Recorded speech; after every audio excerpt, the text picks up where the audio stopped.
Outro assunto muito importante de Brasília, que é a Lei de Diretrizes Orçamentárias, que foi aprovada nesta quinta-feira pelo Congresso Nacional. Larissa Alvarenga, conte um pouco para a gente sobre essa aprovação, para a gente ampliar essa discussão aqui logo depois.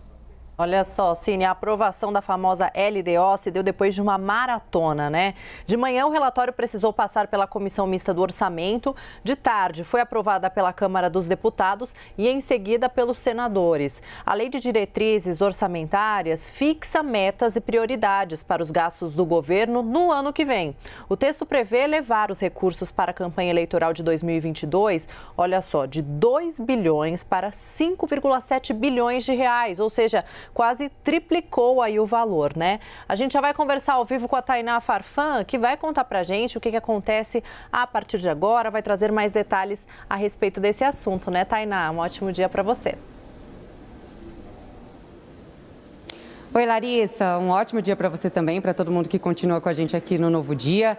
Larissa, esse último ponto que você trouxe foi um dos mais debatidos ontem durante a aprovação da Lei de Diretrizes Orçamentárias pelo Congresso Nacional. A LDO aprovada, então, quase triplicou o fundo eleitoral. Depois da aprovação na Câmara dos Deputados, o placar foi bem apertado aqui no Senado, foram 40 votos a favor e 33 contrários, refletindo, então, a insatisfação dos senadores para esse aumento do fundo eleitoral de 2 bilhões para quase 6 bilhões de reais. Só para a gente ter uma ideia, uma comparação, em 2020 foram 2 bilhões de reais que financiaram os candidatos para as eleições municipais, um valor bem menor do que os 6 bilhões aprovados ontem na LDO.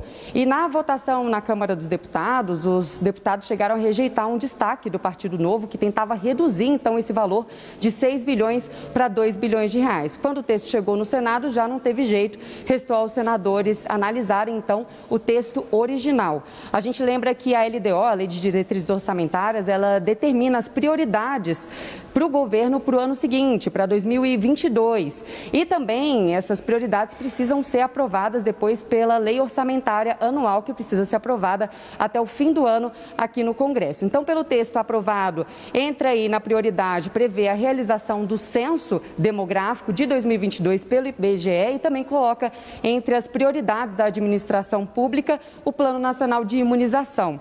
E o texto aprovado também mantém algumas estimativas do governo para a economia, como, por exemplo, o salário mínimo de R$ 1.147, inflação de 3,5%, crescimento do PIB de 2,5% e taxa básica de juros média de 4,7%. E prevê ainda um déficit de mais de 170 bilhões de reais nas contas públicas, o equivalente a 1,9% do PIB. É isso, volto com vocês no estúdio. Tainá Farfan, muito obrigado pelas informações. Alguns críticos, principalmente desse aumento para o fundo eleitoral, disseram que estaria havendo um aumento para esse fundo diante de uma incompetência política de fato, levar ao que a população que coloca esses políticos no cargo precisa. Mas eu vou conversar agora com a Priscila Yazbek, a nossa analista de economia aqui também, acabou de trazer as informações do Morning Call, mas eu quero saber se, com o mercado financeiro, você conseguiu apurar o que eles entenderam dessa aprovação da Lei de Diretrizes Orçamentárias. Priscila, bom dia para você.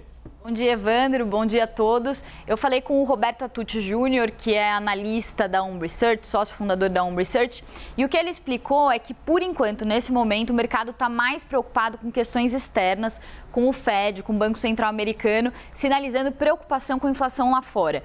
Por enquanto, a gente ainda não tem uma preocupação direta com a LDO, ainda que o Atucci tenha falado que o mercado não gostou principalmente desse ponto específico relacionado ao fundão. Ele piora a questão fiscal, as contas públicas, mexe com as contas públicas, e aí o que está acontecendo é que o governo está prevendo um monte de gastos, citando aumento de arrecadação, só que em algum momento essa conta vai chegar. Mas, de fato, o que o mercado está preocupado agora é com a inflação global, mais do que essa questão do orçamento, que ainda vai se arrastar mais um pouco. Por enquanto, é a LDO, que é o texto base para o orçamento, né? Então, tem muita água para rolar ainda. E, Priscila, quando você fala de esse risco fiscal para a situação que o Brasil atravessa e um risco que pode aparecer maior intensidade lá na frente, de que forma que você poderia ilustrar isso para que a gente entenda, então, esses riscos e essas avaliações? Pois é, a analista de economia da CNN, Raquel Landim, ontem fez um levantamento muito bom. A gente vai aproveitar aqui também para trazer para a galera, para explicar um pouco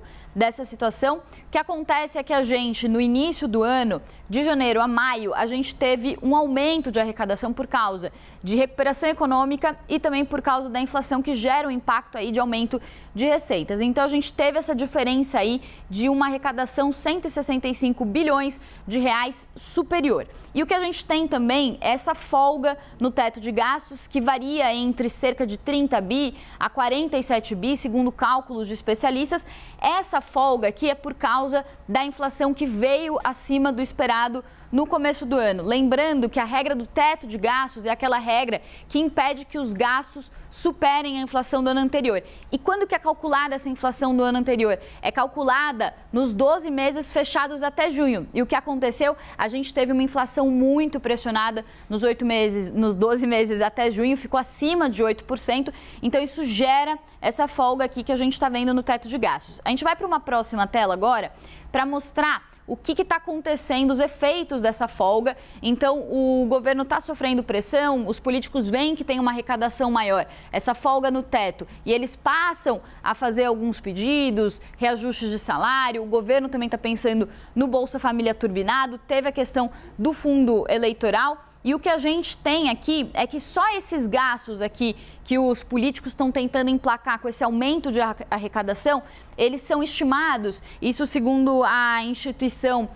fiscal do Senado, eles são estimados em cerca de 34 bi e meio de reais. Isso representa 73% da folga que a gente viu ali na outra tela do teto de gastos. Ou seja, o governo já está contando ali com uma folga que não está confirmada, porque precisa ver como que fica a inflação até o fim do ano, e já está colocando aí novos gastos.